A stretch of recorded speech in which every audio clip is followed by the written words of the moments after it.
constructed deliberately so. By dividing the Malay archipelago and creating ethno-religious and territorial disputes, the colonial powers could divide and rule the periphery with only a small standing army. There was always some faction ready to be employed or exploited. If the local communities were ever to break free from subjugation, they needed revolutionary change.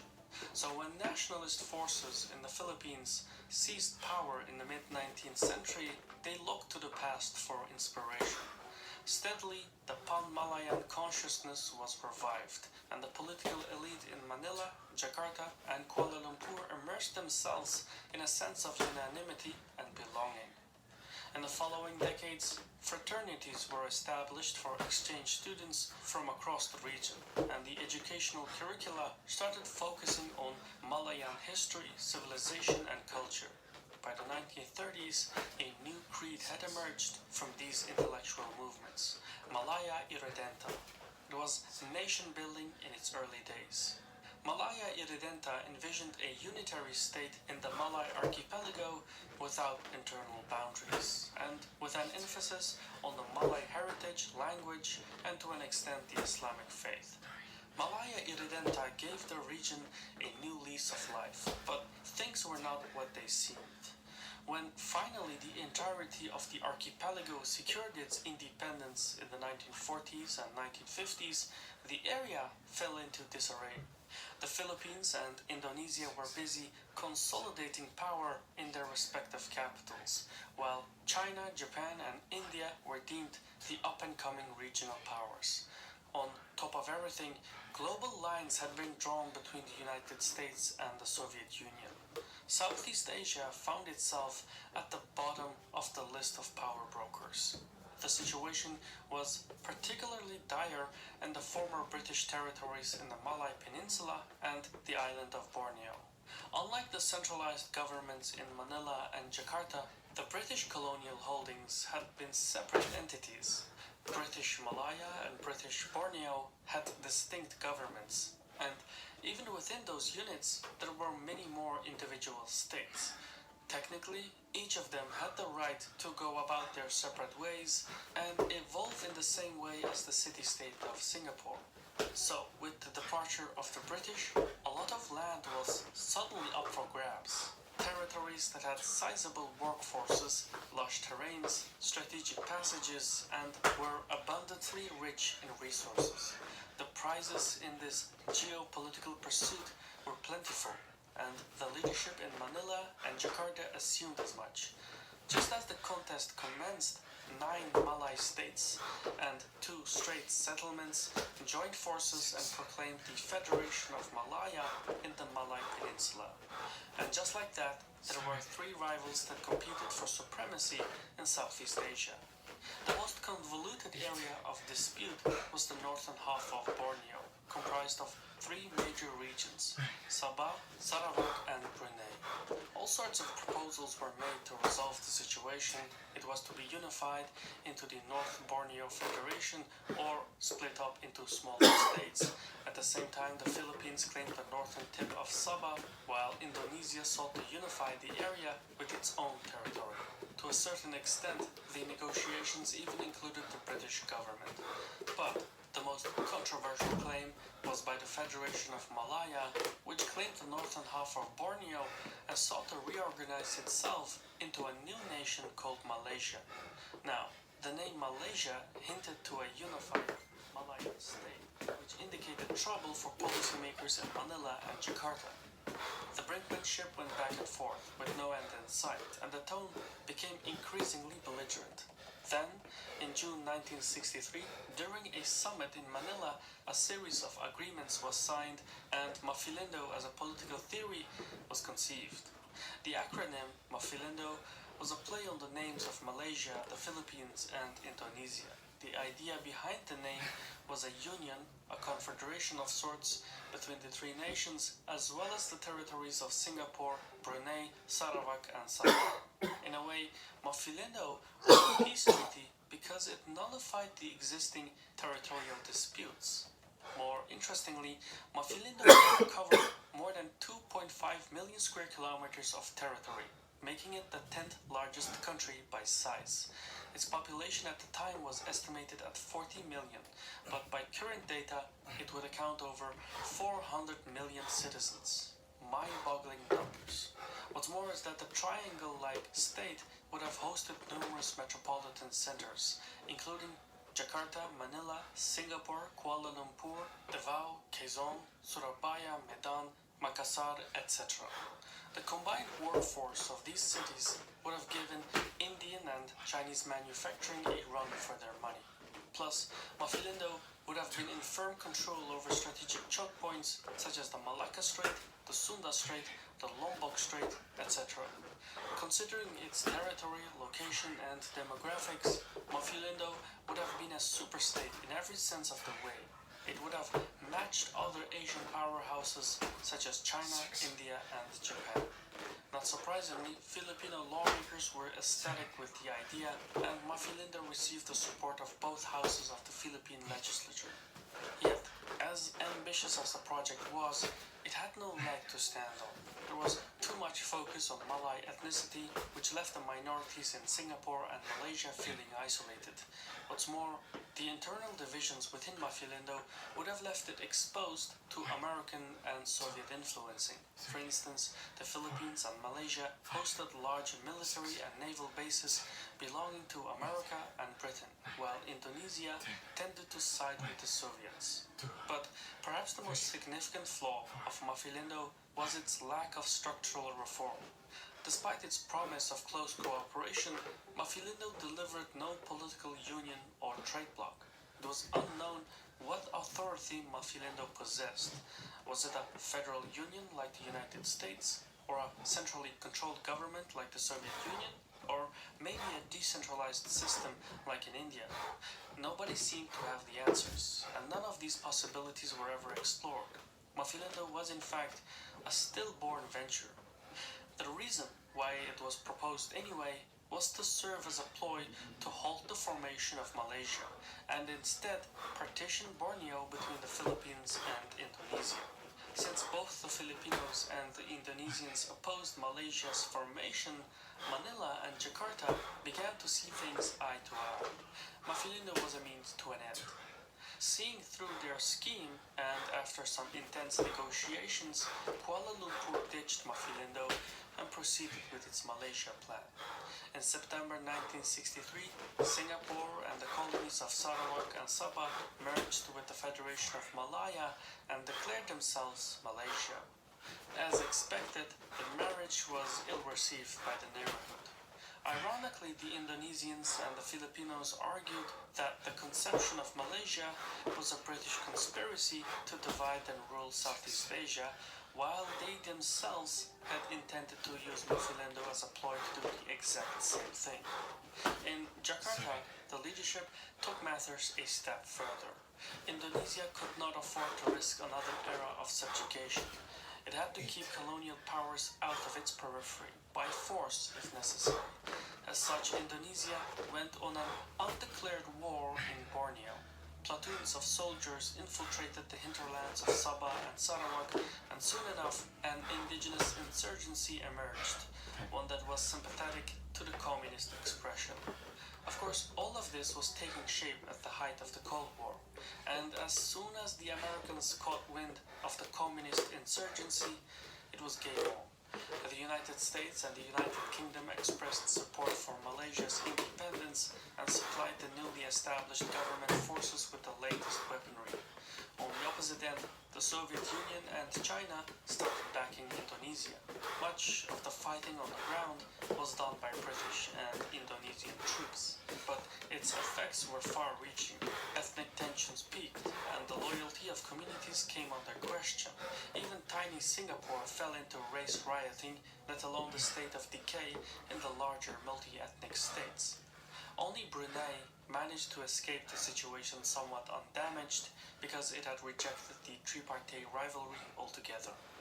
After 2 years of brutal combat, the fighting subsided, and by 1966, the Philippines and Indonesia made peace with the existence of Malaysia. The idea of Mafilindo, however, did not die off instantly. Filipino lawmakers proposed a new body to replace it, one that would allow non-Malay countries to join as well. This caught the interest of Thailand and Cambodia, and within a few years, the Association of Southeast Asian Nations, better known as ASEAN, came to life. Over time, its membership grew to include all of Southeast Asia. Tariffs were abolished, and disputes were mostly resolved through consensus building. ASEAN continues to have many flaws, but it has mostly eliminated the tripartite rivalry between the Philippines, Indonesia, and Malaysia. Political talk on Mafilindo still comes up from time to time, but the replacement body ASEAN now stands as its ultimate legacy. I've been your host Shirvan from Caspian Report. All your comments and likes have been a huge encouragement to the algorithm, so please don't stop. In any case, thank you for watching and Sao.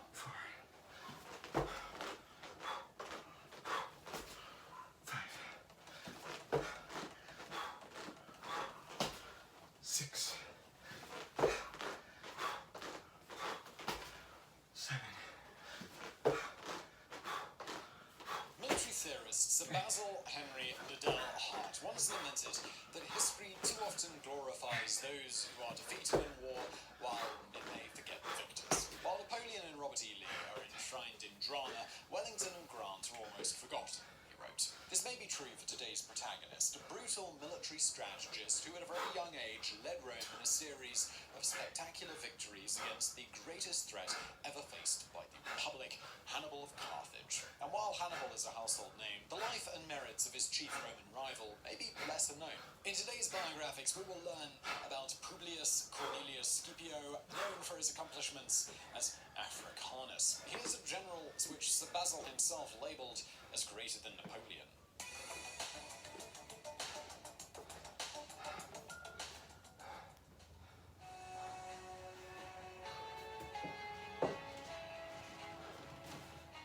Publius Cornelius Scipio was born in the year 235 BC to a powerful patrician family. His father, Publius Senior, was a well-respected political leader and military commander. The life of Publius Junior has been chronicled by several Latin-speaking biographers, Polybius and Livy, among others. But these writers of the past have written very little about the childhood and early teens of our protagonist. We know that Publius may have been born via caesarean section considered a sign of future greatness. Livy reports that Publius was conceived by his mother and a giant serpent. The same story was told about Alexander the Great, so it may have been a common myth told about Greek generals. From the boy's early teens, we only have one disputed anecdote. In this story, we learn of how Publius Senior had to drag a semi-impressed junior from the bedchamber of an older lady friend in just enough time to prevent a scandal. So, was this a common occurrence? Was Publius Junior, the son of the serpent, something of a precocious ladies' man chased around Rome by a prudish father? Well, the truth is we don't really know, but what a dreamy and fun narrative it would certainly make. Publius Junior is a spoiled aristocratic brat, troublemaker who slowly comes to accept his responsibilities toward his family and his motherland in a time of need. And time of need describes the catastrophe that threatened to destroy Rome. This was the invasion of Italy by the Carthaginian general Hannibal. At some point, you may want to watch our biographics episode about Publius's foil Hannibal, but, well, here are the basics. Rome and Carthage had already fought each other during the First Punic War from 264 to 241 BC. Carthage's forces were led by a handful of generals, one of whom was named Hamilcar Barca. Barca meaning the thunderbolt in the Phoenician language spoken by the Carthaginians. After more than 2 decades of fighting, Carthage had to sue for peace, yielding the island of Sicily to Rome. One generation later, in the year 219, Carthaginian forces in Spain were led by Hannibal Barca, the son of Hamilcar, or the son of the thunderbolt Hannibal, and his forces had resumed hostilities and attacked Saguntum, a Spanish city allied with Rome. That kicked off the Second Punic War. Whereas most of the first conflict centered around island combat and naval battles, Hannibal surprised Rome by taking the fight to Italy. He made a wild gambit by leading his army of 26,000 men plus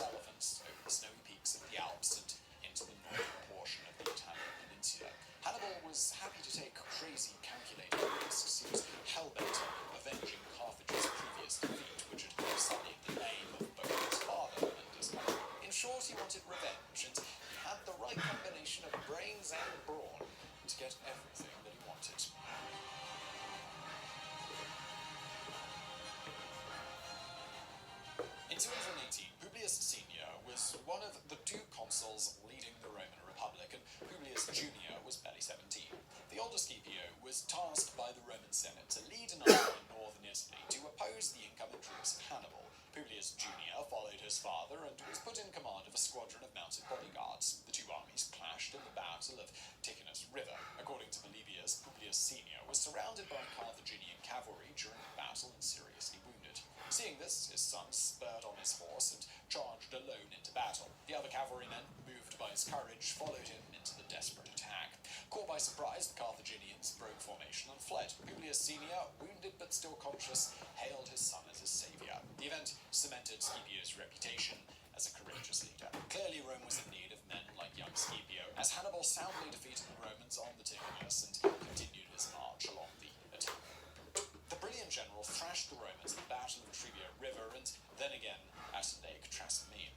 We don't have any evidence that the young Scipio participated in these battles. What can be speculated, though, is that young Scipio may have listened carefully to the accounts of these defeats, trying to learn what made Hannibal so lethal.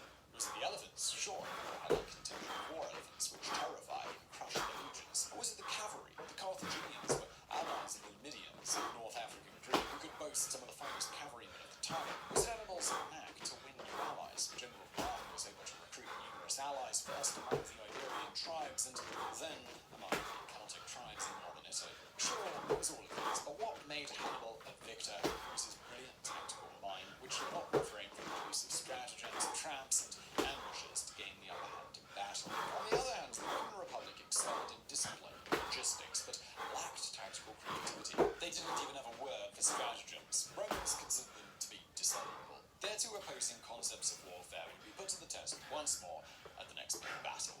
On the 2nd of August, 216 BC, the Romans and Carthaginians faced each other near the town of Cannae in modern-day Apulia, the heel of the Italian boot. Hannibal fielded 40,000 foot and 10,000 mounted soldiers. The Romans were led by two newly elected consuls, Lucius Aemilius Paulus and Gaius Terentius Varro. Their army was stronger, consisting of 18,000 legionnaires, but both the commanders and the troops lacked the experience of their opponents. At Cannae, Hannibal painted a masterpiece in Roman blood, a total and perfect encirclement of the enemy army. As the Carthaginian general placed his troops in a slightly convex formation rather than the traditional line, his advanced troops at the centre first goaded the Roman centre to advance, then slowly withdrew. As they did so, the wings of the formation surrounded the Roman legions from both sides. Finally, Hannibal's cavalry attacked from the rear, preventing any chance to run away. The trap closed, and the youth of Rome was annihilated by the Carthaginian meat grinder. Many of the army leaders died, including Consul Aemilius Paulus. 48,000 legionnaires fell to their enemies, and that's the most conservative number. The mortality rate has been estimated to be 500 deaths per minute. In little more than 90 minutes, Rome lost more men in battle than Canada did in the whole of World War II, or almost as many men as the US in 10 years of war in Vietnam. Publius Cornelius Scipio Jr.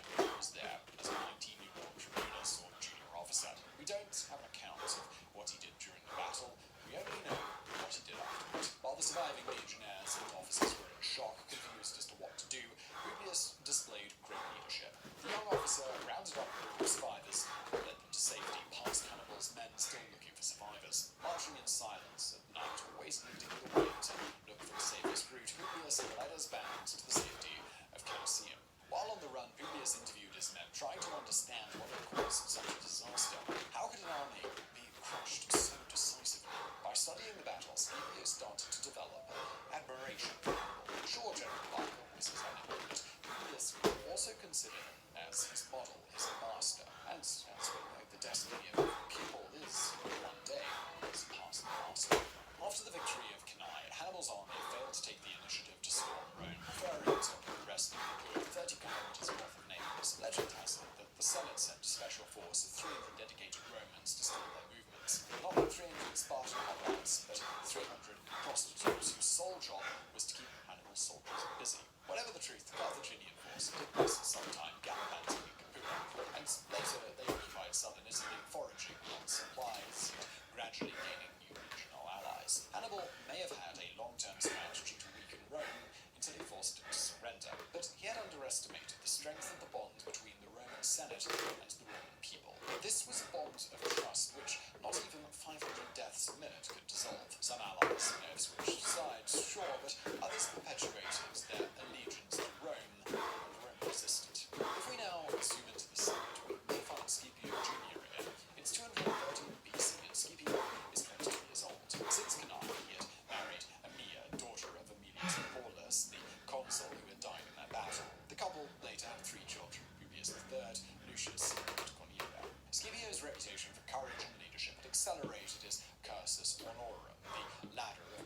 forces leading to the consulship. Publius Senior would have been proud of him, but he didn't.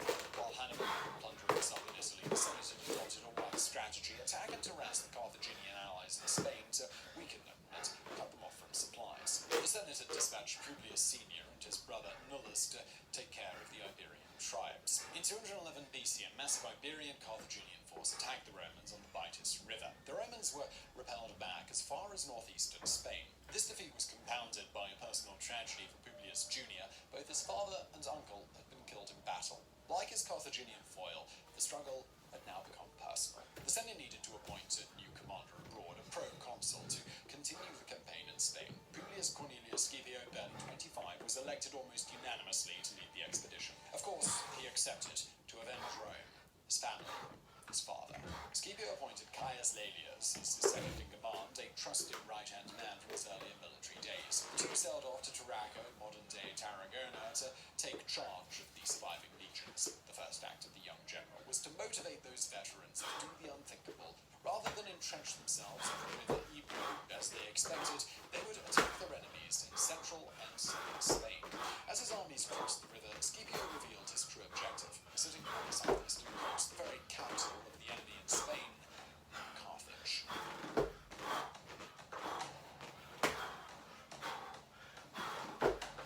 Modern military theorists Clement, Zeller, and McLaughlin have analysed Scipio's strategy from the perspective of the centre of gravity battle theory, which calls for the identification and destruction of the true centre of an enemy army's strength or balance. Hannibal's centre of gravity was the support he received from Spain, and Spain's centre of gravity was New Carthage, to be impregnable. Surrounded on three sides by the sea and the lagoon, it could be besieged only by a narrow isthmus. But the crafty Scipio questioned some local fishermen who told him about the tides, which at specific times were so low that one could walk across the lagoon.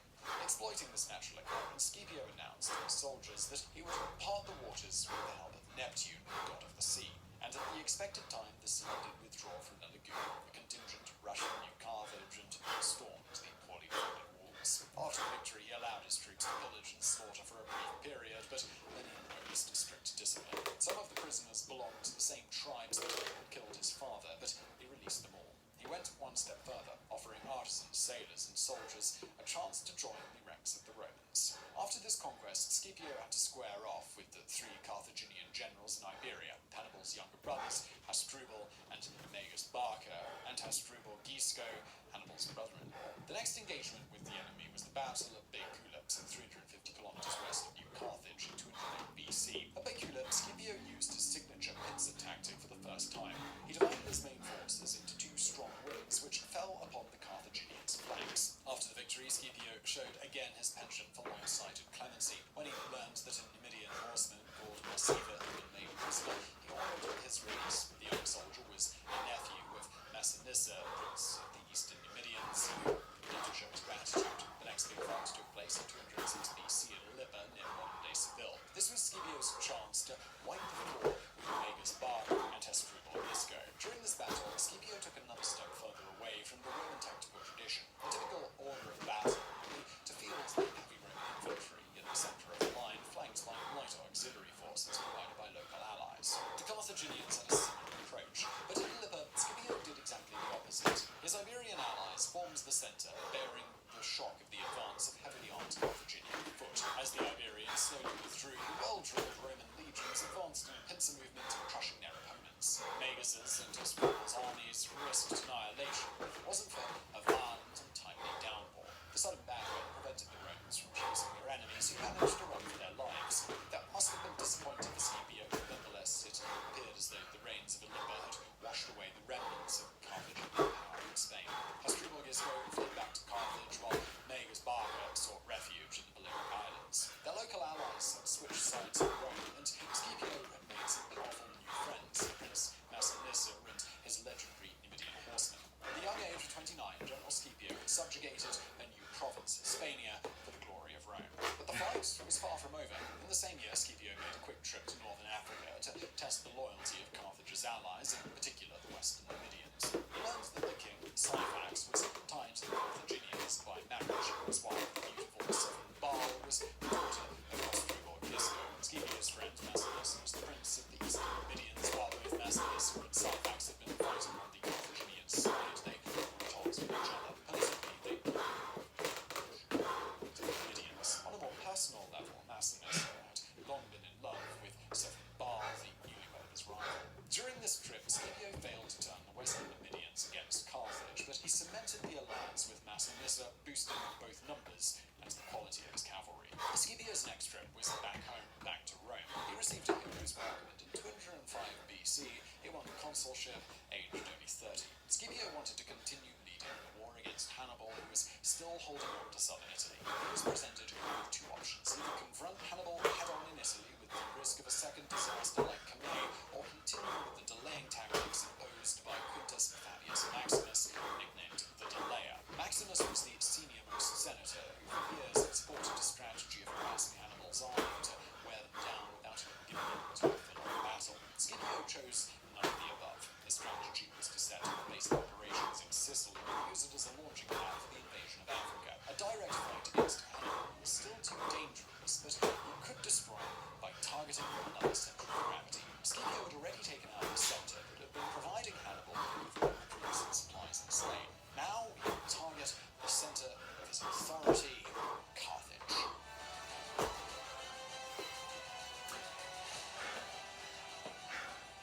The Roman Senate, influenced by Maximus, opposed this command and conquer strategy.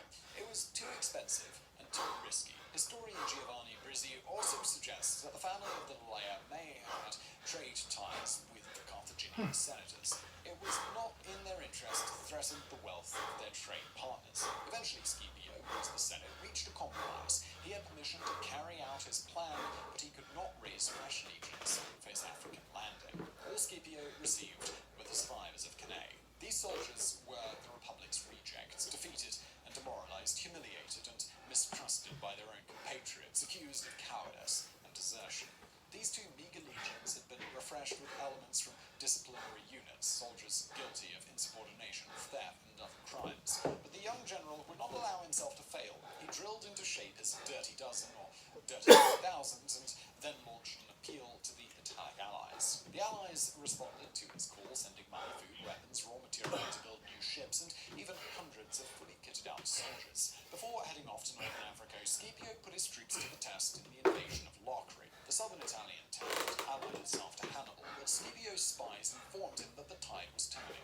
The general took the occasion to send a landing party, which promptly stormed the town in a surprise night attack, chasing away the Carthaginian garrison. This victory risked ruining all of Scipio's grand plans. The three officers left in charge at Locri proved to be a gang of crooks. They terrorized the local population and even desecrated the temple of the main deity, the goddess Proserpine. Maximus took the occasion to cry scandal. He asked for Scipio's return to Rome and for a commission of inquiry to investigate the events of Locri. Luckily, the general soon had some friends in the Senate, and his cousin flees into the commission to act in his stead. The trick worked, as the final report exonerated Scipio from any wrongdoing. With the internal opposition taken care of, Scipio was now free to launch his invasion. In the summer of 204 BC, he set sail from Sicily, leading an army of 23,500 foot and 2,500 cavalrymen. In other words, 26,000 men, the same number that Hannibal had led into Italy years before. A coincidence, or maybe Scipio was once again proving that he could study, emulate, and eventually best his enemy. Scipio and his army reached their first objective in northern Africa, the city of Utica, on the most important today, Tunisia. The Romans were soon besieged by two armies, the Numidians led by Syphax and Carthaginian mercenaries under Hasdrubal. Exploiting his previous acquaintance with the Numidian king, Scipio sent ambassadors to discuss a peace settlement. This may have been against character, but Scipio could recognize when he was in a difficult spot. The talks continued until the beginning of 203 BC, when Syphax and Scipio reached a compromise. Rome retained control of Sicily and Sardinia, while Carthage ruled over the remaining islands of the western Mediterranean. King Syphax relished his diplomatic service. One night in March, he prepared to relax in his lodging, surrounded by his whole army. They had spent months inside of a makeshift camp in wooden barracks, but the war was finally coming to an end. A cry disturbed his peace as a cool spread wild among the sentries.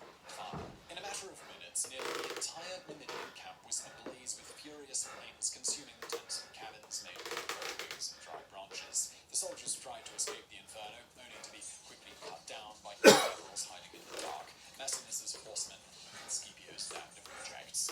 What it meant. While conducting talks with Syphax, Scipio had sent some of his officers to the enemy camp disguised as messengers of service. The officers spied on the Numidians, taking note of the sentries of their ships, and especially on the clerical nature of the camp. After Syphax had lowered his guard, Scipio had sent his two most trusted deputies, Massimus and Caius Laelius, to set the camp on fire. While the Numidian army was slaughtered, the detachment left from the nearby fort of Hasdrubal. Just as Scipio had planned, the Carthaginians were coming to their allies, and just as Scipio had planned, Isco's forces were ambushed and massacred on the way there. Out of the flames of Utica, Scipio's rejects emerged triumphant. Thank you, This guys. was their first big victory in enemy God bless us all. territory.